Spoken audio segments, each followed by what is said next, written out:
I finally worked out what's going on with my solar. I've fixed it and it's working. And if you are new to solar and every time someone talks about amps and watts and it makes your brain explode like mine did, then this is the video for you. This is not going to be a wiring tutorial.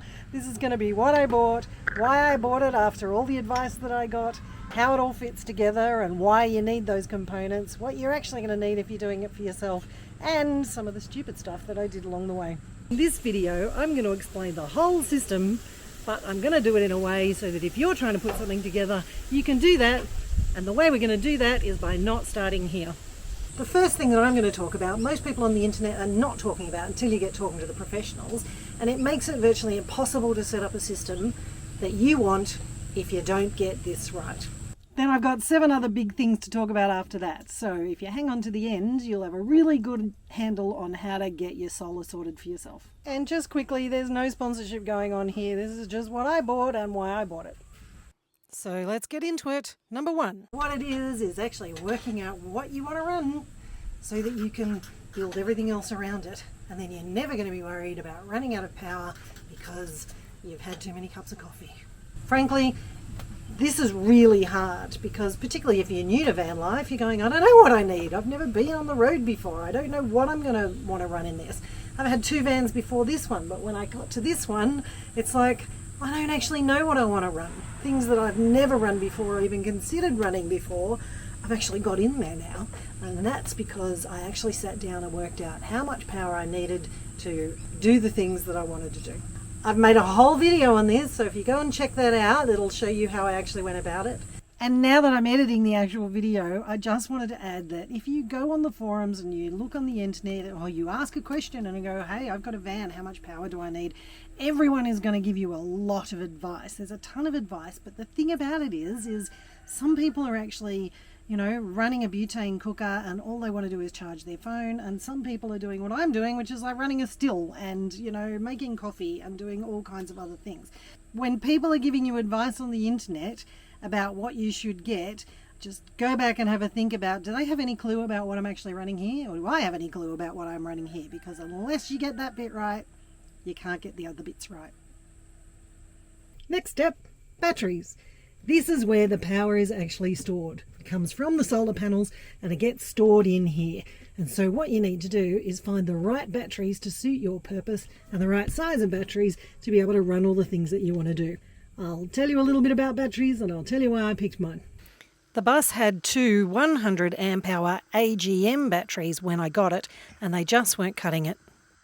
I got 2 Renogy 300 amp hour lithium batteries, partly because, see that sale price down there? The big difference between AGM and lithium for me was you can drain AGM batteries to about 50% only, but lithium batteries you can drain them right down to about 10%, so you end up with much more bang for your buck. Yes, they are wider. Check the size difference. Hopefully they're going to fit. Uh-oh. Uh-oh. Practically for me, this means I've got about 500 more amp hours available to me now. Next up, solar panels! We had to get here eventually. Editing me again. So the thing about solar panels is they are not running your appliances for you during the day. They are putting the power into the batteries and then your appliances are running from the batteries. In fancier home systems and things like that, you might be running directly from the solar, but that's not how my system's working, at least. Maybe other people do have that running in their buses and vans. I don't know, send me a comment below and let me know if that's true.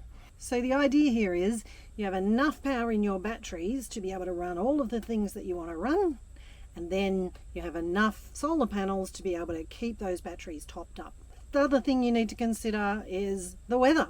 The thing is, you're going to get more solar and more charge when it's a hot sunny day and you're parked in the sun, but if it's been raining for a week, it's going to be harder. So make contingencies for the bad days, not just the good days. And here comes some of the awkward numbers that make my brain melt. These are 3 315 watt solar panels. They are house panels.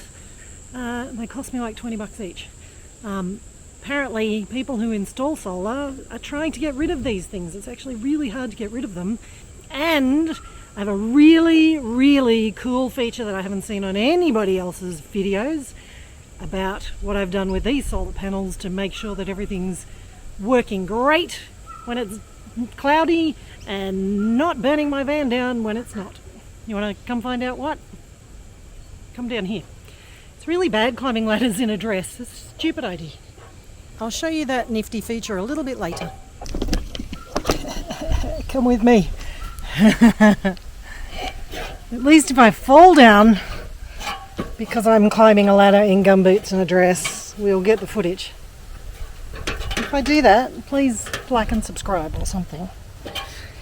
Now we're okay. This little baby is the brains that goes between the solar panels up top and the batteries down below. This is called a solar controller, and this one is MPPT. You'll hear about PWM and MPPT. Who says size doesn't matter? This is the solar controller that I had before. It's a PWM and it's old technology. Check out the size difference. One of the things that it does better than the old ones is it's actually more efficient of getting the power out of the solar panels into the batteries. So that's why we've gone for the fancy one. Now you'll see here this says 60 amp MPPT charger, but you'll note that my solar panels were 315 watts. So, you know, great, those numbers don't work together. There is a big reason why I've gone for 60 amp, and it's got to do with those 3 solar panels. I need to make sure that I don't melt anything because that's a lot of power coming in off the roof. Editing me again, and just one quick point on that. You'll hear people say on the forums that you can't have too much solar, and you can, because if you do not get your solar controller right to match with the solar panels that you've got, you'll melt things. So yes, you can put lots of stuff up there, but make sure you get the solar controller right. The other cool thing is this MPPT controller has a little Bluetooth connector, so it means I can actually look at what's going on an app on my phone. So I can tell the temperature of the batteries, temperature of the solar controller, how many watts is going in, how many amps are doing something. There's a whole bunch of information. Because I've put those 3 big solar panels up on my roof, that can draw in quite a lot of power. And if it was a really hot day and this was going for a while, this solar controller can get hot. So I needed to make sure that we put something in place to make sure that didn't happen. Let me show you what that is. So you can see all this information you're getting is hot off the press because we are still putting together control panels and all sorts of things. There's a bit of a wiring mess going on that we've still got to clean up. This is the cool thing that I said I don't think I've seen on anyone else's van. What we've done is we've put in a breaker so that we can turn one of those solar panels off.